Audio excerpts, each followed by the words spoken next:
Guys, welcome to Sunday Night Live. I'm your host, Jason, and with me, as always, it feels like, my two Sunday night cohorts, the guys who have nothing better to do on the weekend but hang out with me. I'm going to start at my top. I'm going to go with Frito Bandito. Rich, how you doing this evening? I am doing excellent. A little bit more rested and everything after a tremendous uh busy schedule in April, but you know what? I enjoyed today. Me and the wife cleaned up a little bit of the house, did a little grilling, and then I jumped into the hot tub for the past hour, and I'm a little relaxed right now, so I'm good. You look so relaxed. And so what you grill, I have to ask. I just had some real skin steaks and stuff like that, and I just put it Okay. on the grill, seasoned it up. I didn't get a marinate like I normally would for the day and everything. But what I did is afterwards, I they're so thin you could roll them, so I rolled them up into with some cheese in it and threw some seasoning on top of it, so it came out pretty good. Man, that sounds great. And listen, the steaks might not have marinated, but I'm sure you did in that hot tub, so good enough. Whew, I marinated well. Joe, He what was you have for he, dinner? Oh, sorry. For Frito was boiled. those of you guys that no, it's a sous vide for those who cook. Um, Joe, how are you doing this evening? If you don't know who Joe is, then you don't know because this is Joe knows. He's got his own Giants podcast here on the Toilets Titles Network. Yeah. Great show for those of you that love the Giants. If you don't love the Giants, you probably should steer clear because it's all about them. Joe, how you doing? Yeah. And if you don't love him, you should love him, and you should love my show. But it's New York Giants quarter Wednesday nights around 8:15 p.m. 8:15 ish on Wednesday nights. But anyway, I'm doing really well. Had a very relaxing Sunday myself as well. Actually, went to the town pool with the wife for a little while. Took two naps, so it's been. But I also, I was also a guest on the Now About Them Cowboys show this morning as well. So I'm pulling double duty today here at Toilets Titles, and then morning and at night. And it's nice. You space it out, it works out well. So Get a some Giants, family time in between. so a Giant fan jumping on the Cowboys show. Well, look, This I does got not sound I right. got to show them how it's done. well, You you know know. what? You know what's good about that is you get competing views. Like I always enjoy the shows where and I'll mention the network, the Locked On Network, which has because Yeah, we've had some of their guests on our they're breakdowns. great. Um, it's always nice as a Buck fan when the guys from the Falcons or the Saints or whatever come on the weeks they play each other because you get a perspective from the other team. I bet you that's the type of thing that you guys had going today with Yeah, Coach. You know, seeing your team through another team's eyes is always a good thing. right. Well, actually, what we were discussing today, I'm sure we're gonna. I think we're planning on having. It's now Toilets Titles has. We have 5 team-centric shows. We got one for the Giants, the Cowboys, the Rams, the Jaguars, and the Packers now. And so the plan is, I think, sometime before the start of the season, to try to get all 5 shows together. Cross 5 streams crossing, and get us on one episode before the start of the season. But today, actually, Coach and I were talking about top 5 offensive players in the division, the NFC East. Yeah. So per position, wide receiver, running back, et cetera, et cetera. Yeah, so what better to do on a Cowboy show than not talk about the Cowboys? I'm just saying. No comment. Joe knows. Anyway, Yes, he does. before we jump into this episode, I do want to talk about what all we have going on at the network. Joe talked about it just a second ago about the 5 different individual team shows we have. Again, it's the Packers, the Jaguars, the Cowboys, the Giants, and I didn't say the Giants last on purpose. And who was the 5th one? Who was that? The Rams. Rams? The Rams. Yeah. Yep, Rams. So we've got those 5. We've got College Football Nation as part of this. So at College Football Nation, at CFB Nation. Go ahead. Yeah, Joe. the CFB Nation. The CFB Nation. Okay. You've got your regular Toilets Titles main show on Tuesday nights, mock drafts Monday, Wednesday, Fridays, but Monday nights with George. There are shows constantly throughout the week. On top of that, we have rankings. On top of that, we've got articles at toiletstitles.com. You can go to patreon.com/toiletstitles. Jump into the Patreon because we're firing up the Frankenstank, which is a listener league, fun league, all kinds of crazy rules. you want to get into that thing, you can do that by being a specific member of Patreon. I think it's a $5 level. You can get into the listener league.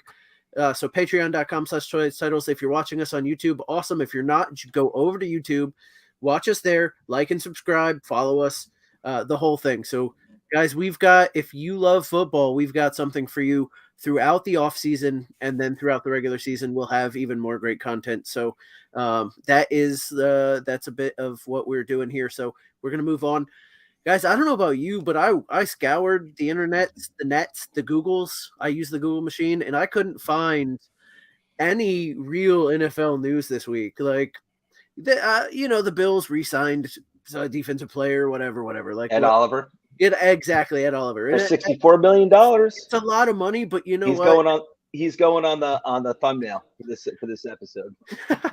I love. Just kidding.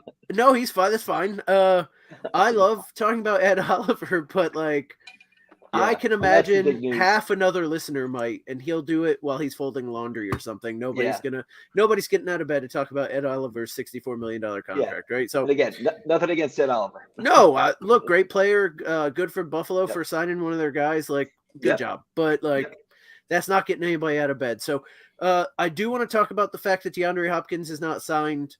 There were two teams that seemingly are out on him this week.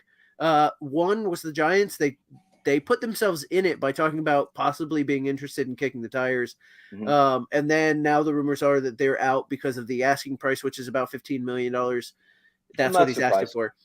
Look, with OBJ getting what he got, DeAndre Hopkins has played better over the last several years than OBJ has. So if anybody deserves it, when you say deserves $15 million, deserves. But if anybody deserves it, it'd be DeAndre Hopkins. And then the other team that's seemingly out is the Cowboys. And that is a little surprising to me. I mean, the money is what it is. But the Cowboys having DeAndre Hopkins on the other side, CeeDee Lamb, man, that would have been potent. So I bet you coach was disappointed there. So with those two teams being out and $15 million being the asking, guys, who do you think's still in? Man, you know what's me and Joe, we had this conversation about OBJ should have gotten less than 12 million. Okay, he got 15 million, and he kind of set the mark. I don't want to say set the market and everything, but I mean, because OBJ got what he wants, Hopkins is asking for that, and rightfully deserves it. But he's already getting 20 million from Arizona this year. I mean, I don't know if that's the exact price and everything, but I mean, by this time right now, I think he's just kind of waiting, just kind of see what's going to happen. Oh, man, I mean, does he end up going to the Raiders? I would love that, and that would probably throw the conversation of what we're having and everything. But Kansas City's still in it as far as we'll see what happens and stuff like that. 15 million might be too much what people are wanting right now, but it is Hopkins. Yeah. I mean, Kansas City, Jesus, they won a Super Bowl last year without a wide receiver one. They certainly have the tight end one by far margin, but so do they need to spend it? But listen, they're a team that can repeat, and Hopkins, I doubt, is going to hurt you. And when I hear $15 million, if it's a 1-year deal, I'm all about those 1-year deals. If you got the cap space, I'm all about those 1-year deals. And I'm not surprised my team, the Giants, didn't really. They probably didn't even really. Well, kick the tires was the asking price, and now they were probably like, okay, we're out. And me myself, I'd like to have it for a year. I also just, as long as we're not going to put ourselves in cap hell and it's going to hurt us retaining younger players like Andrew Thomas, and that's my focus. But man, I don't know, he's got his, he said ideally, which makes sense. He wants to go to, a team a quarterback who loves to play football, which means, of course, a winning quarterback. I think a team that has stability in the at the front office. And I forgot what his third stipulation was. I guess a Super Bowl contending team. So I'm surprised Jaguars haven't really made much noise as far as going after him, because I would really think that they'd be able to afford him. Yeah, I think they're stable now. Peterson's not going anywhere. He's a good coach. Yeah, I'm surprised Dallas is out. That one's them being out I surprises am me. too. That's the I kind am of thing too. that's the splash kind of thing, Jerry Jones. And look, they're out until they're not, right? Mhm. Um, Kansas City, I think, probably learned from the Buccaneers a few years ago who brought everybody back, but that's basically all they did. Mhm. If you stay the same, you're falling behind. Mhm. So, saying that they won it last year without like a real stud at wide receiver. Now there's rumors they see Kadarius Toney as a true number one, Yeah. Right. but He could be if he's healthy. If he's very healthy, very he much could when he's be. on the field, he looks Yes. great. It's just Yeah. he's never on the field. Yeah. Um, the thing I can say about Kansas City would make a lot of sense, especially if they gave him 15 million, but much in the way that they gave Juju Smith-Schuster a contract last year, Mhm. where it was a relatively low base pay, but like really high incentives. So Mhm. Juju Smith-Schuster's like base pay last year was something like 1.9. Can't remember exactly, but could have gone up to 12. Mhm. And so you can do that with somebody like DeAndre Hopkins and actually pay him a lot of that because he'll probably hit a lot of those incentives where Juju didn't, especially with Right. somebody like Patrick Mahomes. And it's the NFL now with a cap that really doesn't matter. So like OBJ, I think is spread out over several years. That's the only way Yeah. Baltimore could get him under the cap. And you can do the same thing with DeAndre Hopkins. And the Mhm. way the cap goes up year over year over year over year, an extra couple million that you're paying Hopkins next year to not play doesn't really mean that much in the grand scheme of things, especially if it takes a contender over the top again. So like, Yeah. it still continues to be the Chiefs and the Bills, but like for me, the dark horse was always the Cowboys, and I really would love to see him there. CeeDee Lamb, uh, Mhm. CeeDee Lamb next to DeAndre Hopkins with Dak. Man, that could be a really fun Yeah. offense to watch. So it's kind of mind-boggling, especially in the East where the Eagles have loaded up at wide receiver talent, and we'll talk about that in a little bit. Mhm. Not doing that, not joining the arms race like that, and staying pat. Well, remember they traded for the Cowboys. They traded for what's his name from Cooks. Houston? Brandon Cooks. Yeah, Yeah, Brandon I, Cooks. So I'm I, not saying he's DeAndre Hopkins, but he's very good. Number two. look. I love Brandon Cooks. He's been criminally undervalued in fantasy football over the last several years, except for last year. He had a down year, but who didn't with the Texans? I do worry that like the bloom is off that rose. The age is finally getting to him. He's bounced around a lot, and it'll be Mhm. interesting to see how he does. But so Chris's videos asked if we've talked about Moore and Mooney yet. I am going to surprise you, Chris. We will not be talking about the Bears tonight when we're talking about the best wide receiver rooms. Um, but maybe they make it in next Next year. year if they surprise us. And he also says hi, Chris. Chris's videos. Chris's videos, longtime supporter of the show, so Oh, and yep, number want to one. get his comments on here for sure. All right. The next little bit of speculation, because again, there's not a lot of news, but it is something I want to talk about. Is the talk about Dalvin Cook being off of the Vikings has heated up again. Schefter reported again that it seems very unlikely that Dalvin Cook will suit up for the Vikings. I don't know what they're waiting for. We're post June 1st, so why would you keep holding him? Maybe they're trying to beg him to come back for less money. It doesn't seem like he's willing to do that. So it seems like a foregone conclusion that he's not going to be a Viking. But as of now, he is. Let's just He'll be say on the he's Eagles. not, though. Where's he going? He'll be on Philadelphia. I mean, wouldn't that be incredible? Wouldn't be shocking at this point. No, I mean, the thing is he would probably take more money than both of their running backs combined.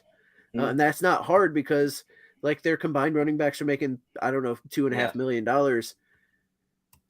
Yeah, And Chris's videos is talking, this is the rumor that came out not too long ago that this is going to be the landing spot Miami.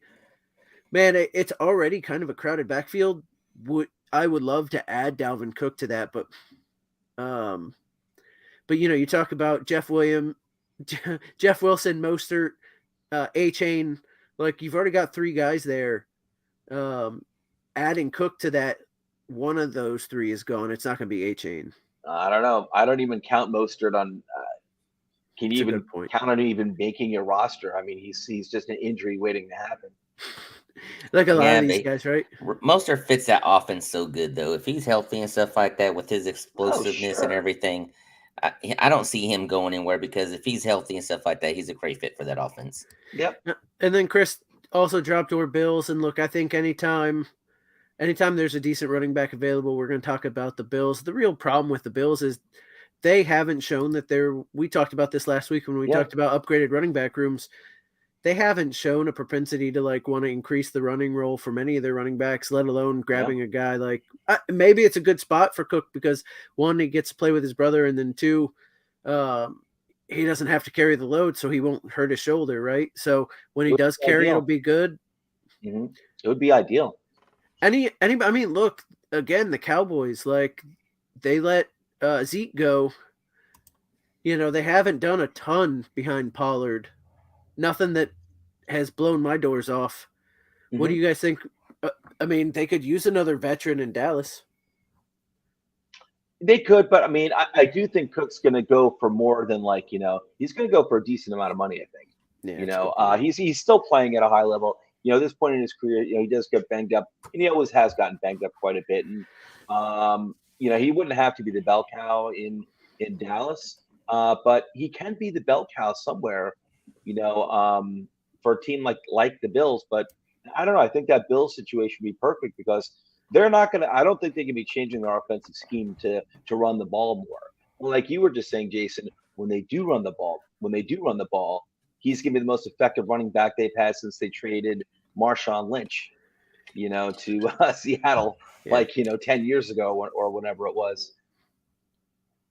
Yeah, it's real interesting to see these guys. And what about the Pats? Like, I don't know. I think as a group, as fantasy and NFL fans, we always see these incredible wide receivers and running backs that are a little bit older, and we think they're going to be great again.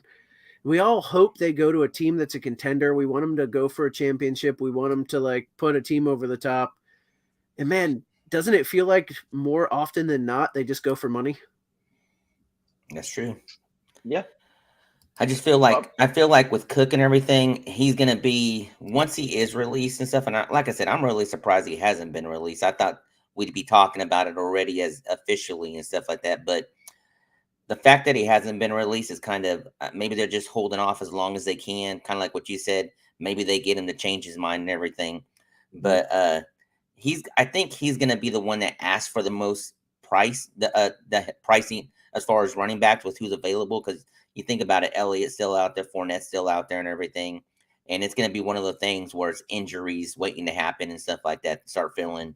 And once the preseason games and offseason, everything going and everything, that's when you're going to start seeing. We might not see Cook anywhere until as we get closer to the season. Yeah, but I would take him over those other two names, Zeke and Fournette at this point. Oh, for sure. He's head and shoulders. Yeah. I mean, there are still some decent, Kareem Hunt still out there too. Yeah.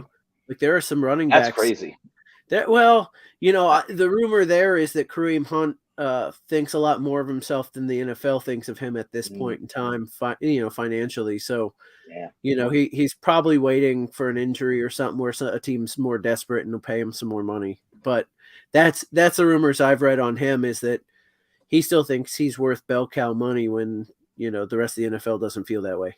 So, Chris says, seems crazy, but maybe New Orleans, with Kamara being out for several games, potentially, it wouldn't be a bad move. They signed Williams there. They've got the rookie there.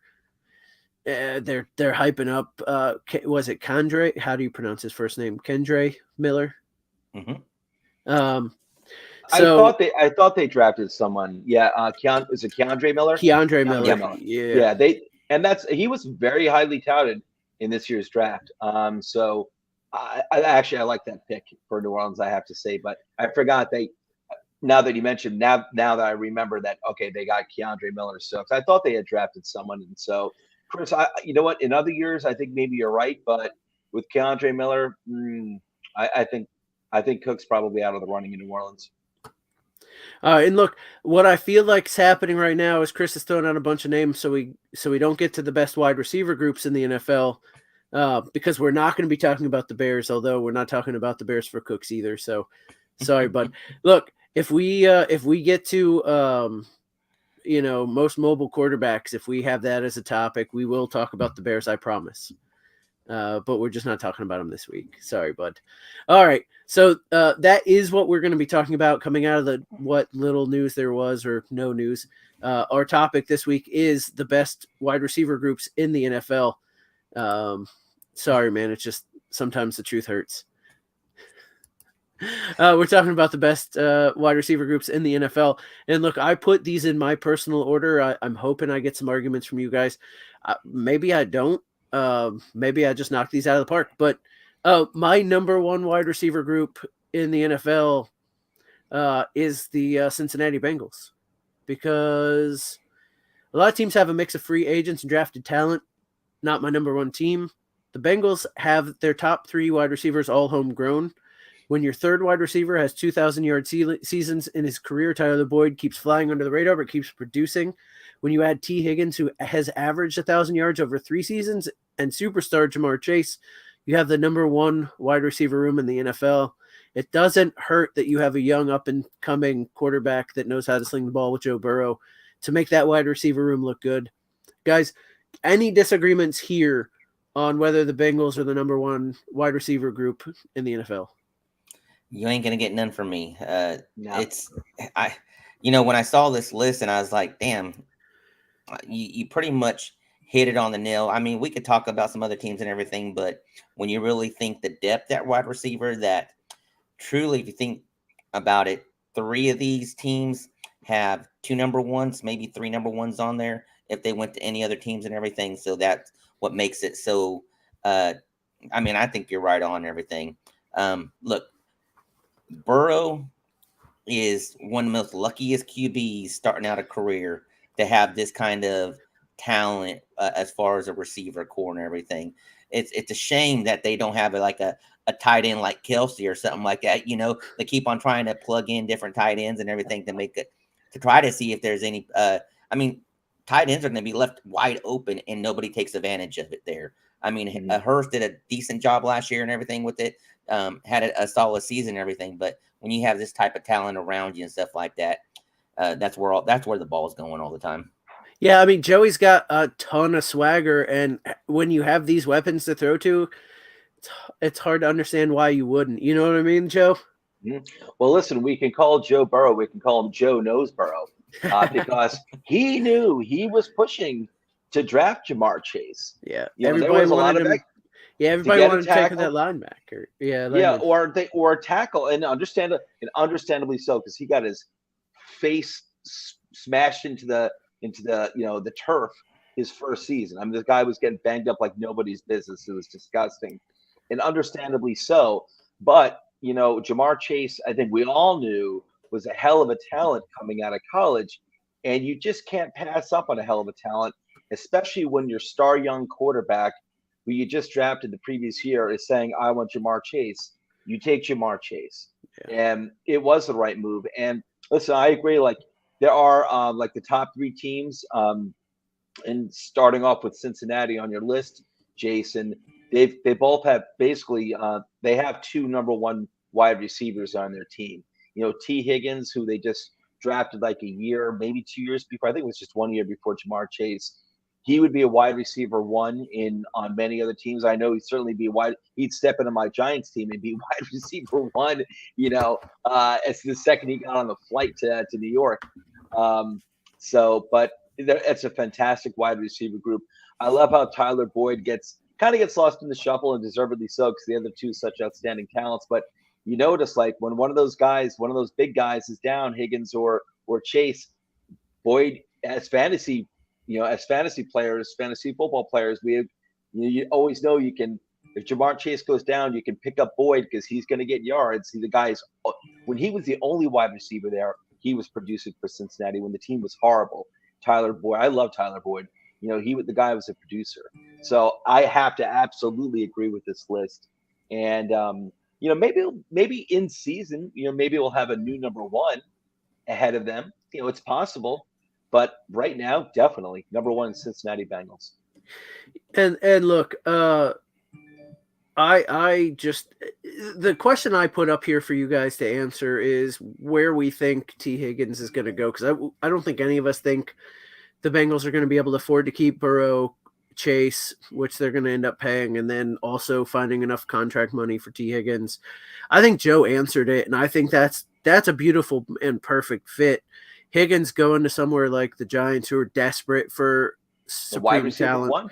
Oh, young talent, right? Like they've tried.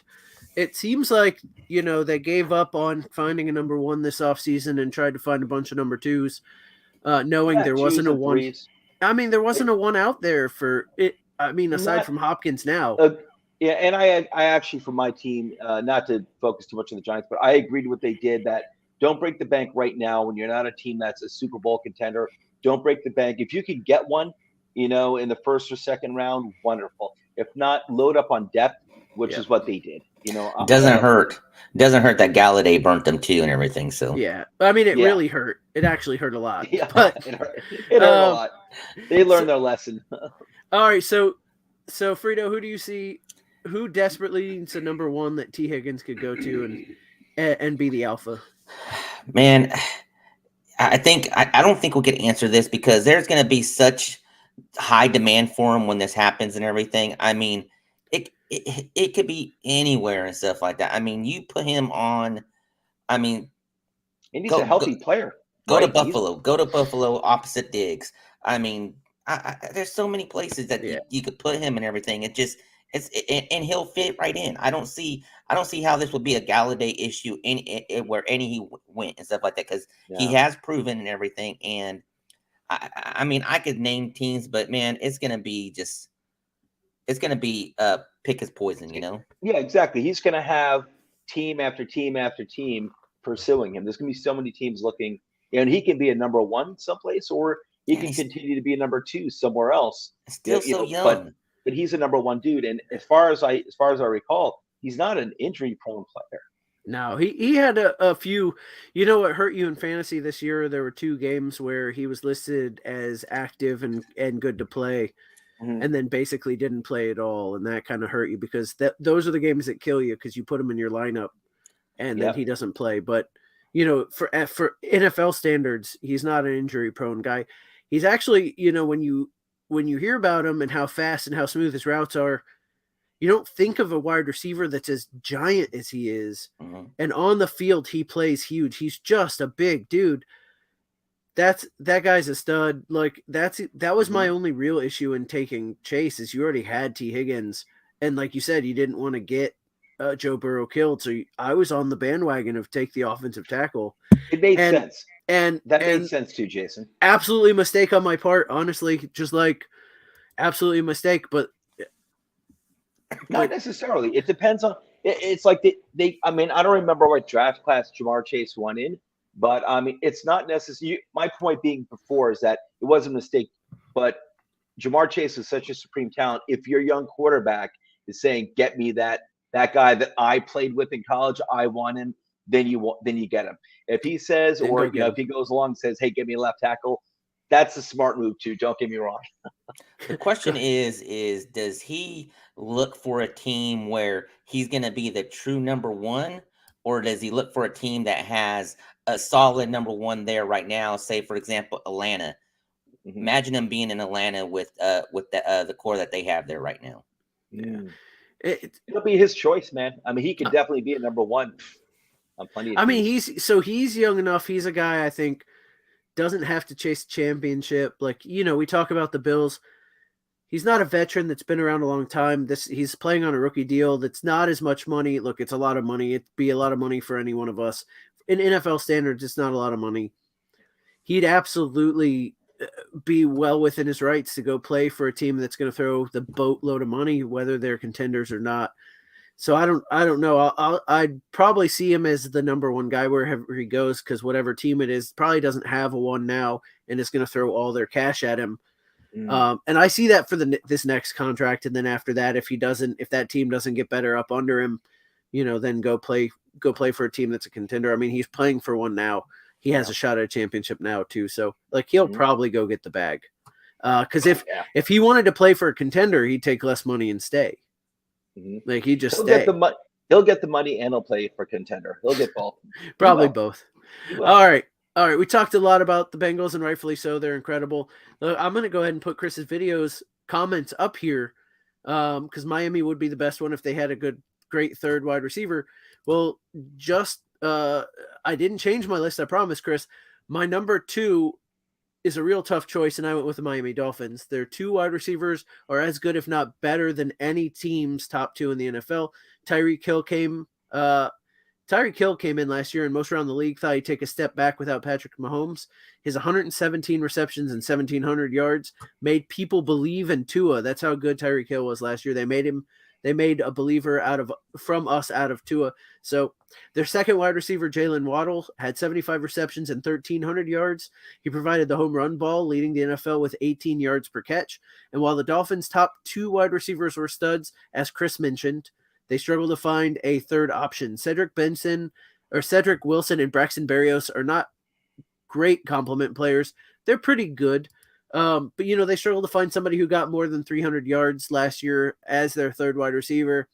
And I'm not sure Cedric Wilson and Braxton Berrios is going to do any better than that this year. But their top 2 are so good, they had to be number 2 for me. So we'll start with that. Do you guys think Miami deserves a number 2 spot here? Go ahead, Joe. Okay. Yeah, 100%. Because the quality of Tyreek Hill and Jalen Waddle, forget about wide receiver number 3. I mean, it's Cincinnati, like you pointed. Same thing with Cincinnati. The quality of Jamar Chase and T. Higgins, and the quality of Hill and Tyreek Hill and Jalen Waddle.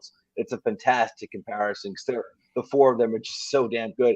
Tyler Boyd's like the difference maker, and put Cincinnati at the top, but Miami. And I listen. I'm going to disagree with Jason on something. Jason, don't put me in that boat.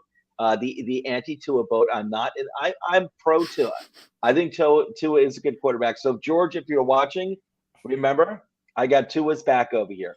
But man, who wouldn't love to have those 2 guys? Oh my God. I'm gonna say if George is watching, pay more attention to your daughter. It's her birthday. Happy birthday, Victoria. He'll listen to it tomorrow on his way to work. But yeah, I mean, what a cool duo. Tyreek Hill and Jalen Waddle. And so, yeah, but listen, those 2 are so good, Jason. I agree with you. Like, they're better, besides Cincinnati, they're better than anyone else, any other team's top 3 receivers. That's my view. Plus, that Jalen Waddle touchdown dance is the coolest in the NFL. It is. I love that one, man. Every time I see that, I crack up and everything. Then you see the people in the crowd doing the little waddle. Yeah. Now, I love Miami and stuff like that. Third option receiver. What if Hopkins went there? I mean, that would. You have the 2 speeds, and you have your possessional receiver. He could be a slot. Yeah. I mean, he could actually fit in the slot with these 2 on the outside, or however they want to mix it up and everything. He would be a great third option, and I'd be really surprised. I mean, a lot of people want to go play in Miami because of the weather and everything down there and stuff like that. So maybe this is an option that we see in the next week or 2 or something like that if he fits in that mold. No state it's income a sexy tax team. Is nice. Yeah. Yeah, it's a sexy team now. It is. It's a hot team, the Dolphins. Look, Braxton Berrios, I said he's a good option. Mm-hmm.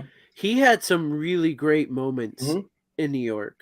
He had some really, and like playing he's not chopped liver. No, playing alongside of those 2 guys, Hill and Waddle, he's going to be left open a lot. And he's quick.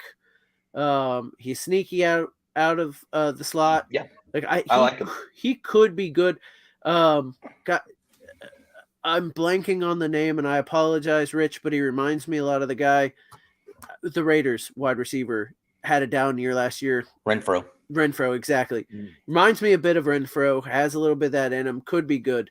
So, and I can't believe I just blanked on his name. I like Renfro, baby. Yep, and I like Renfro too. He got a down year, but I like him. And like you said, go ahead. I'm sorry. I was going to say I do like Berrios, but with Boyd, who's got the proven production, I got to go with Boyd. But I do like Berrios' I liked him with the Jets on a crappy team, crappy offense, crappy quarterbacks for a few years. Now he's on an offense that's stellar. You're going to see some good stuff. Yep. Yeah. All you need sometimes is competent, right? People forget about Tua, and look, I've made fun of my share of Tua, and that's just to get to George. People forget that at one point before his injury, it was tank for Tua. Like, there were teams tanking for the guy. Mm-hmm. That wasn't because he was just some flash in the pan college guy. He was considered a very good talent. And we're seeing flashes of that in the NFL again, as long as he can stay healthy and not get the concussions. But like, there's flashes of really good quarterback play from him. So it is possible that he becomes one of the next group of good quarterbacks to great quarterbacks. So the thing I like about this receiving core and everything is, Tua is there and everything, but if Tua does get hurt, you got Thunder Mike White Lightning sitting back behind him and stuff like that. He just throws the ball around. Yeah. It's just it's the backup that doesn't care because he knows he's the backup. So what are you going to do? Demote him?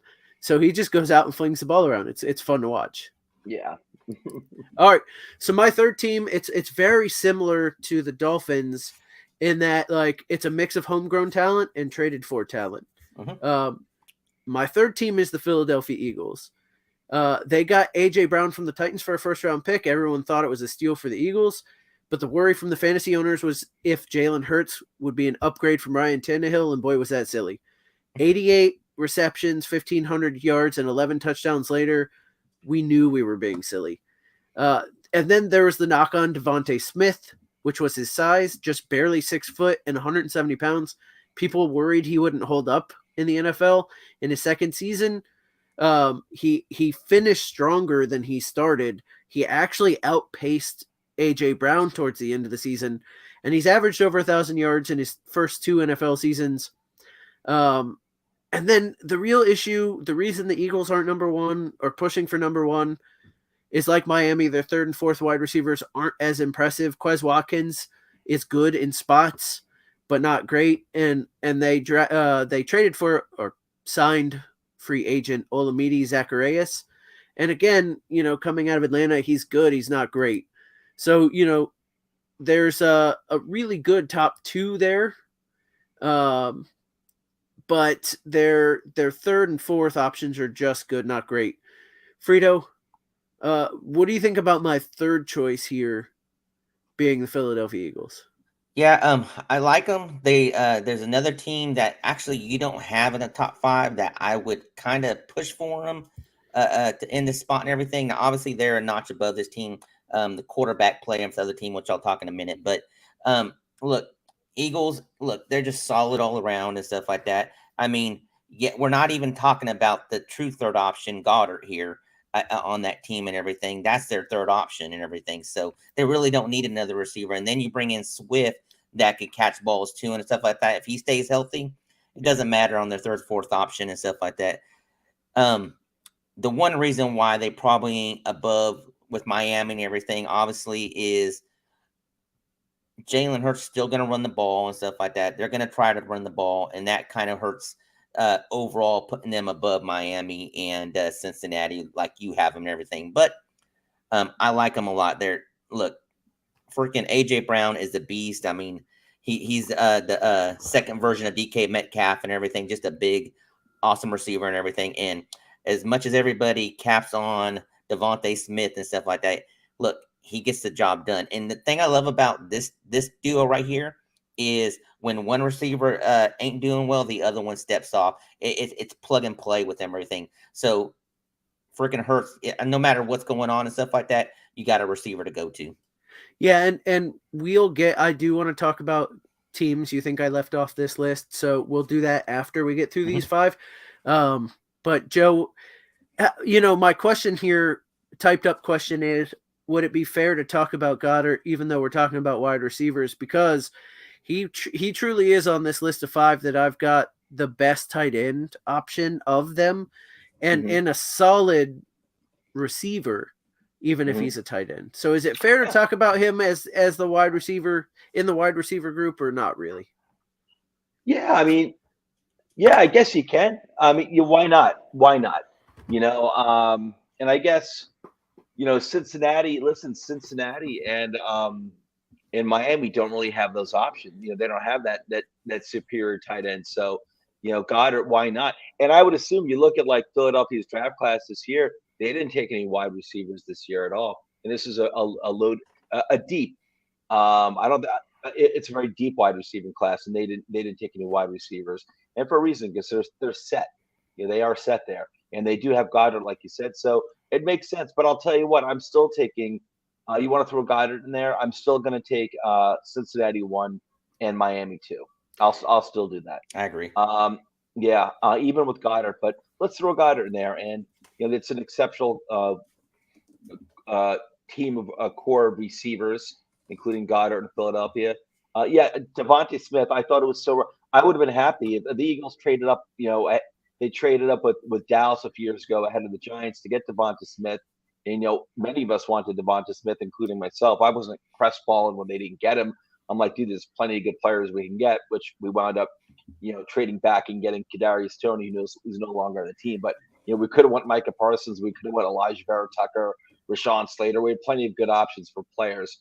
And but I love Devonta Smith. And I remember, like, all this crapping on him. And it was crapping on Devonta Smith that was going on by media or whatever. It was. I referred to it as at the time as just mockingly as the incredible case of the incredible shrinking Devonta Smith, because every time you woke up in the morning and got a new report on Devonta Smith, like he lost like a quarter inch in height and like 5 pounds.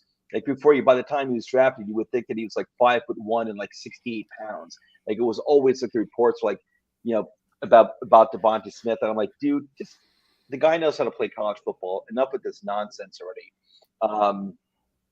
You saw the tape. You saw this guy could play college football at an extremely high level against extremely high competition, and he's proven that with Philadelphia. I don't think he'd ever be and I felt like this all along, though, that he'd never be a true elite wide receiver. He could be a wide receiver 1, but he wasn't going to be like an A.J. Brown, in my opinion. And but that's okay. That's okay. You have A.J. Brown now. So, and that's not, I'm not dissing on Devontae Smith, because I always liked him and I would take him on the Giants. Again, he'd be step in wide receiver number 1 on our team, but I never felt like he'd be an elite wide receiver.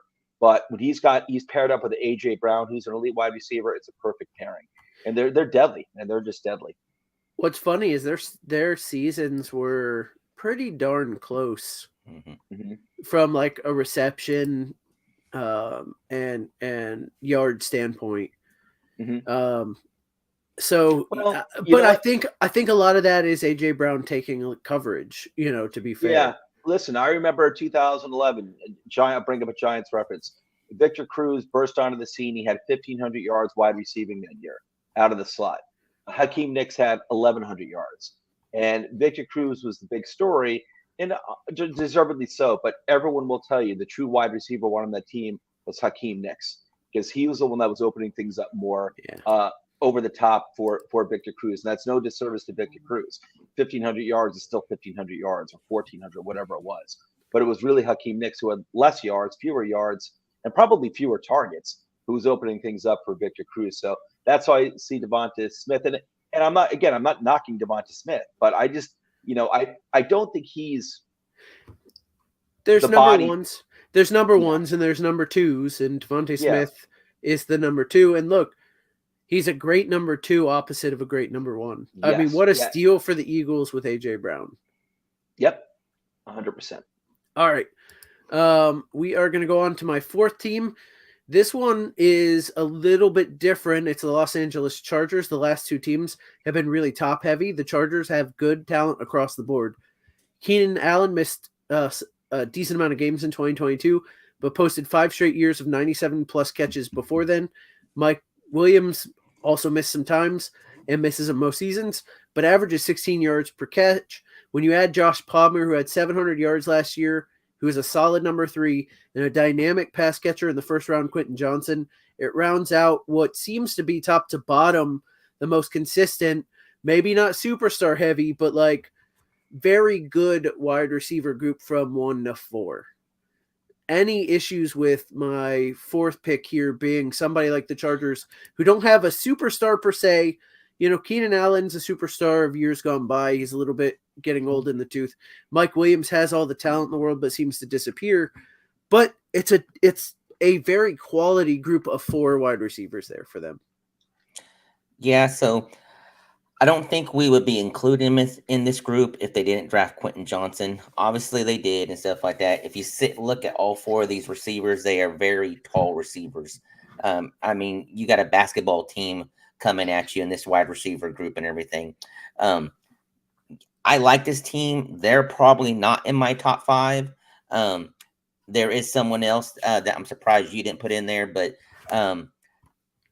all around, one reason why we're talking about them is because they're QB and everything. So obviously the talented. Look, Josh Palmer had a decent season and everything. I really wanted him to see him step up a little bit more last year because it is his 3rd year. He's going to his 4th year, if I'm correct, and everything. And I just expected a lot more from him. Hence the reason why they drafted Quentin Johnson and everything, because Josh Palmer didn't take that step that they were wanting to see and everything.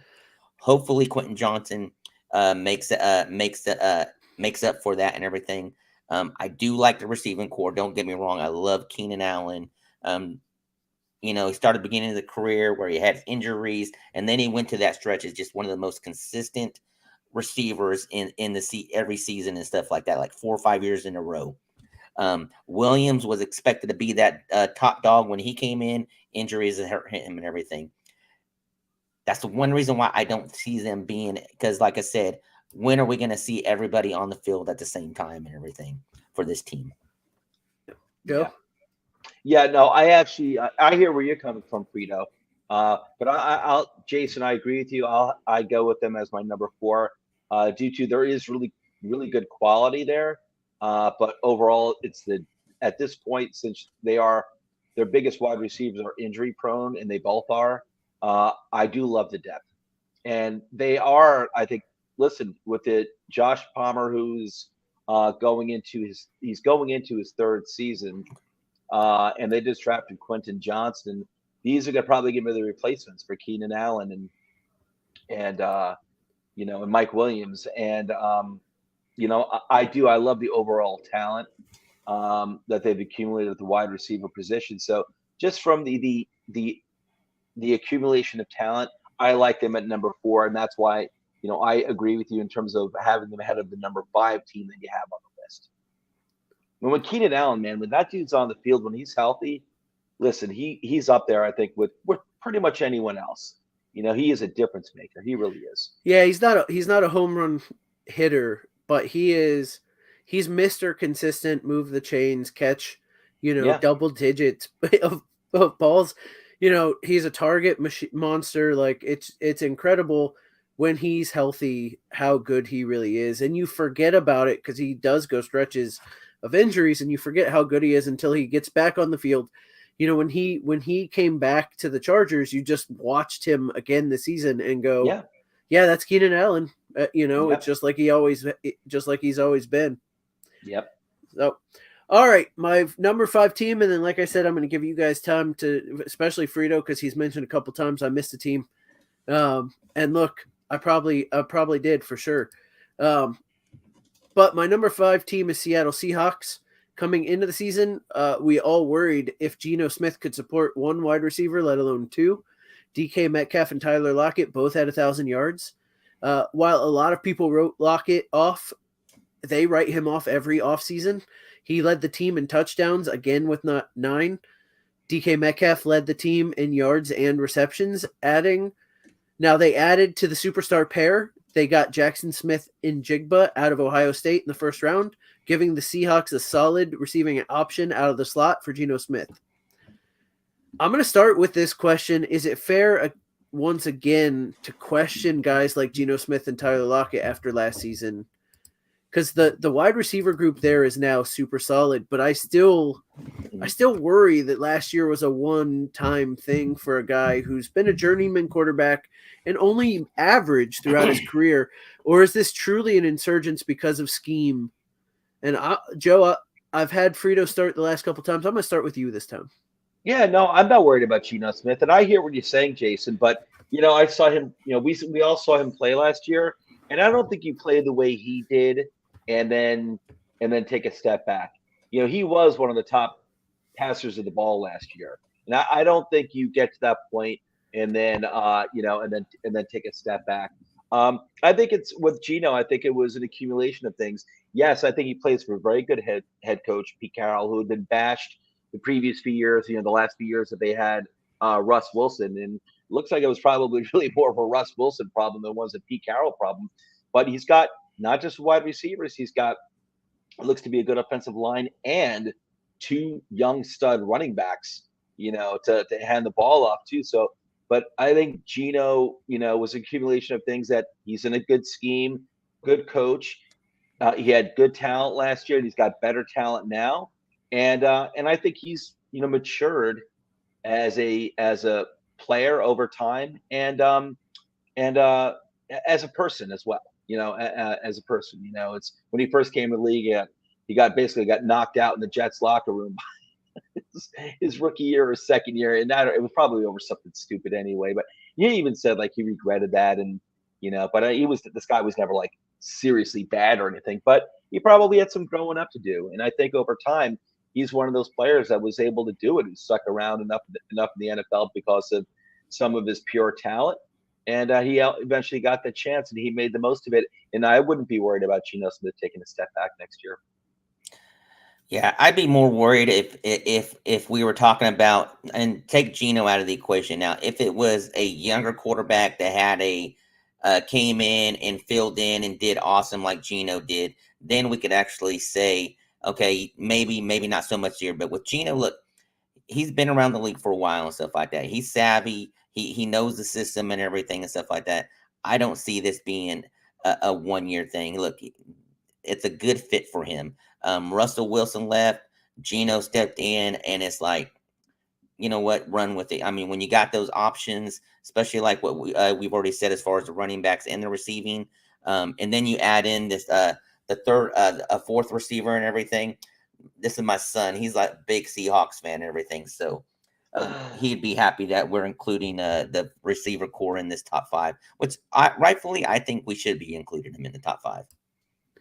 I mean, look, people continue to doubt Tyler Lockett, and season after season, he continues to go out and impress, and doing it a little bit in different ways. Yeah, he's still got the home run ball in him. That wasn't 100% what he did last year. It was a little bit less than that. Still led the league with led the team in 9 touchdowns.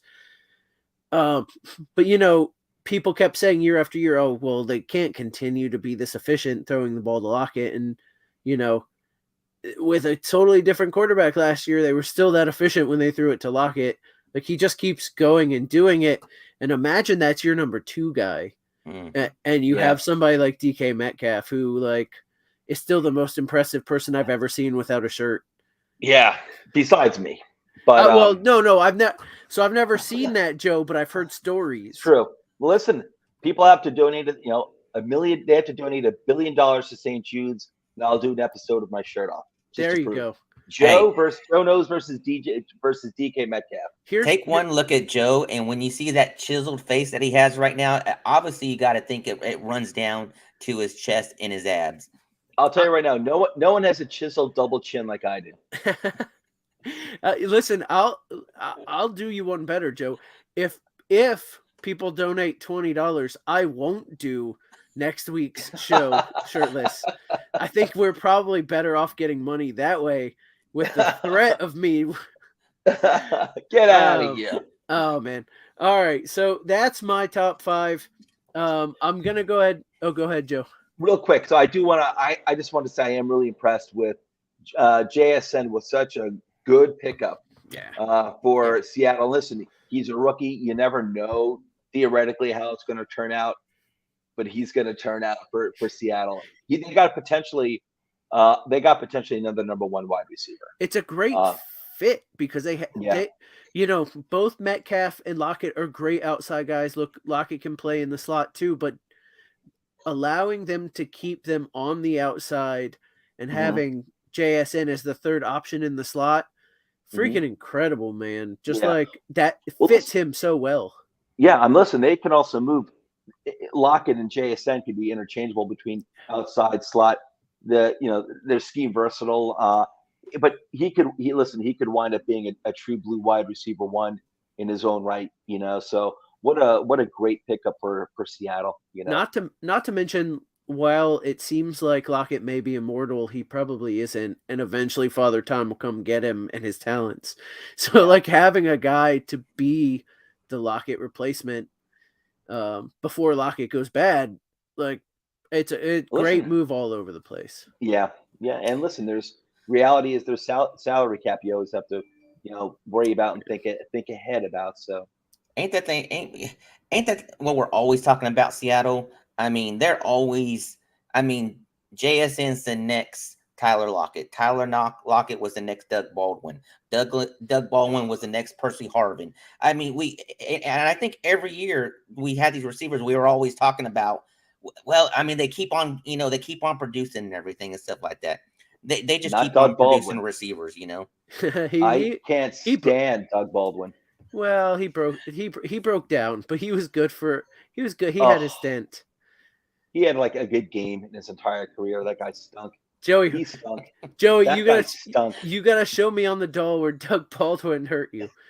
There was the most useless player in fantasy football that I could ever remember in my life. I remember I would warn people, do not touch that dude, because you'd see him ranked as like the number 8 or number 10 fantasy wide receiver, back in 2015, and the dude would never stay healthy. And then when he came back for one game before going down again for 4 weeks, he'd come back. No, I'm sorry. This is how it worked with Doug Baldwin. You draft him, let's say round number 6, and you're thinking, "Ooh, I got a steal," and then first 2 games he'll put up 4 yards combined. Third game he'll put up 150 yards and really balance things out in one game. And then he'll get injured for 3 games, and then he'll come back and he'll have 2 games where he puts up 5 yards combined. And then his third game after that will be 200 yards and 3 touchdowns. And it all balances out. And at the end of the year, fantasy experts are saying, Doug Baldwin, he had these sort of wide receiver number 1, wide receiver 1, fantasy points. And if you looked at it, the guy would have had 2 monster games this season, and either he stunk the other games or he was injured. Doug Baldwin stunk.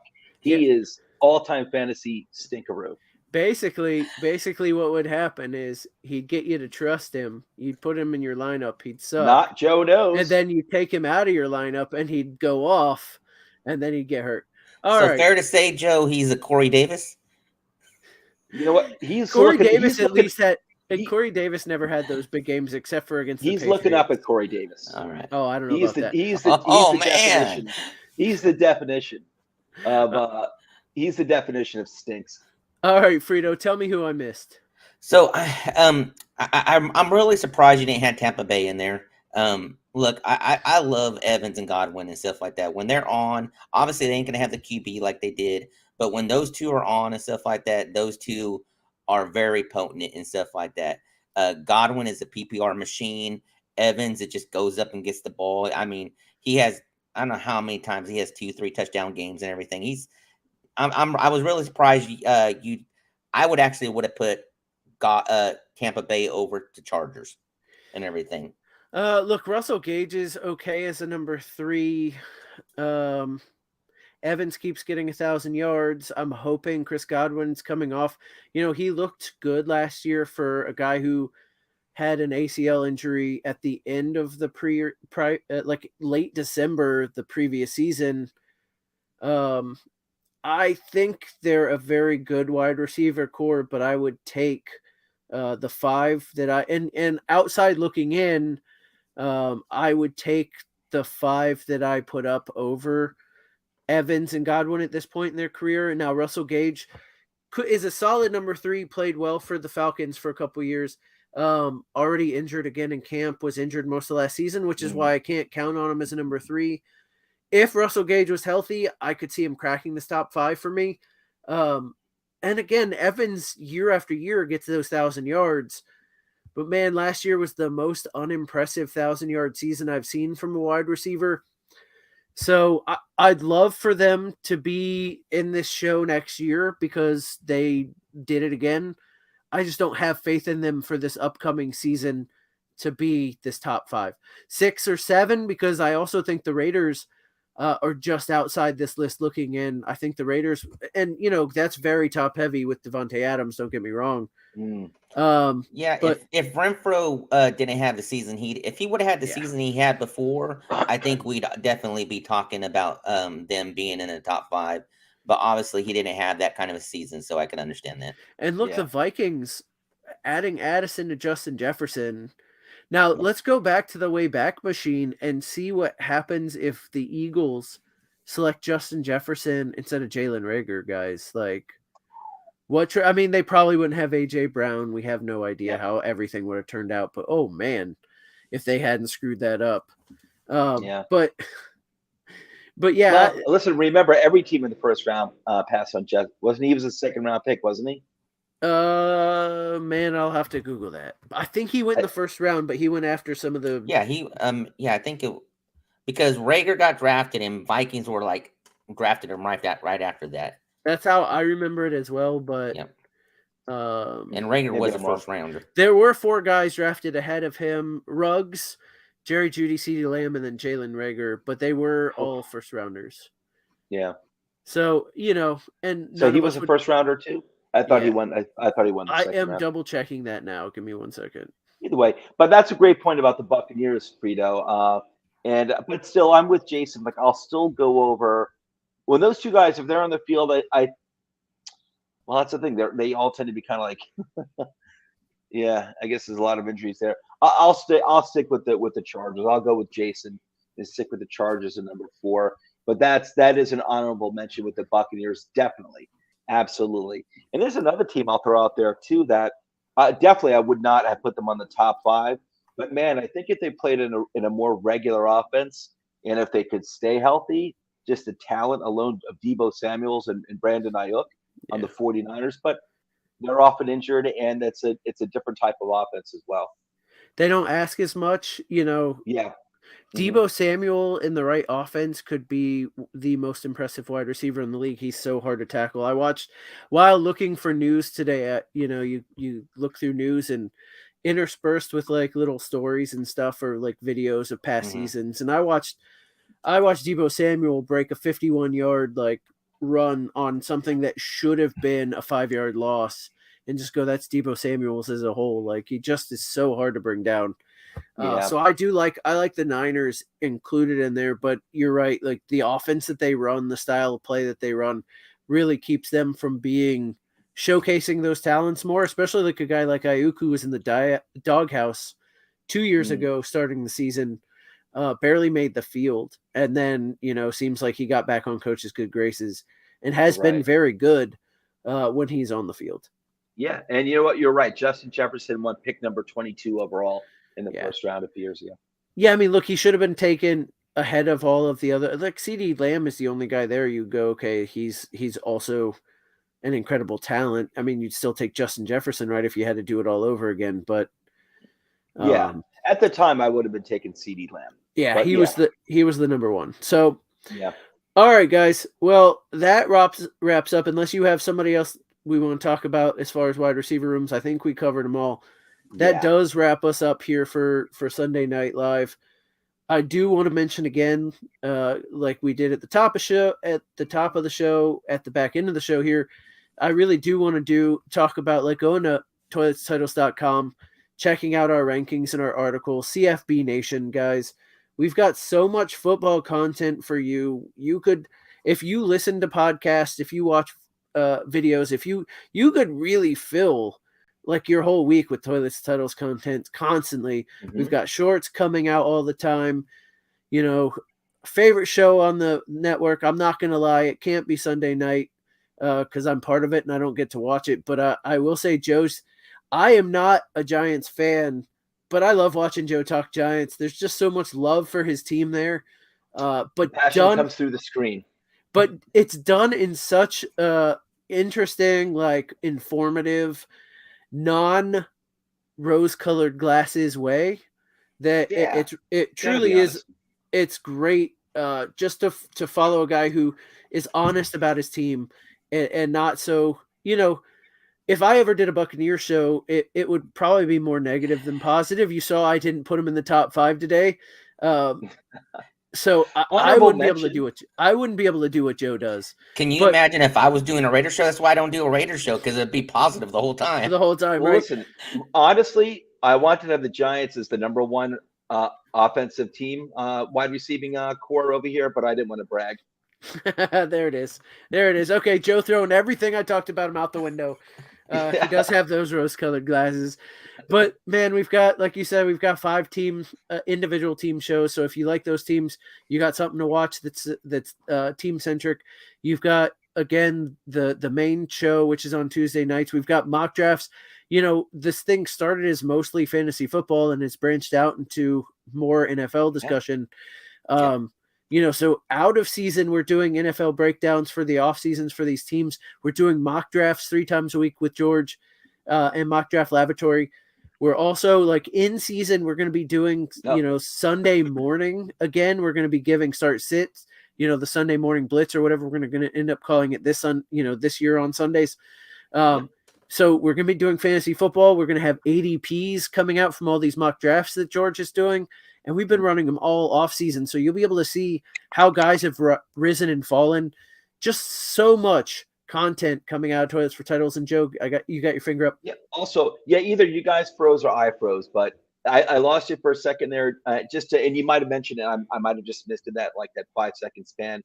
We are going to have a new football. What is it? Gambling advice show, I think, on I think we have a new crew so like daily, I believe, or whatever. Yeah. Daily fantasy. Okay, so we're going to be daily fantasy, right? Yeah, we're going to have that. And again, Frankenstank, man. Like, Frankenstank is an incredible league. We're all part of it. We bring listeners in. It has the craziest rules. There's cards you can play to steal players. Man, it is the coolest league I'm in every year. It's the most fun. I do terrible in it. Every year I try and game the system one way or the other, and it ends up backfiring on me one way or the other. I'm terrible at it, but I love it. Draft enough Giants. No, that's probably it, Joe. It's probably it. Look, I drafted Derrick Henry because there were points per carry last year, and I thought he was going to carry me to victory. And then his first 2 games were down, and then I lost him, and then he took off. So it's some of it's luck, but that is an incredible league. So you want to get in that, and one way to do it is patreon.com/toilets-title. Become a $5 paid member, and you get an automatic entry into the Frankenstein League. So we're doing all kinds of stuff, just like Coach is doing St. Jude's again this year. So go donate to St. Jude's for Coach, and all of the other things that we're doing. It's just so much, and I'm actually out of breath talking about it. So guys, for Frito, myself, and Joe Knows, thank you for paying attention to us on Sunday night when you could be doing anything else, and have a great week. Take care, all.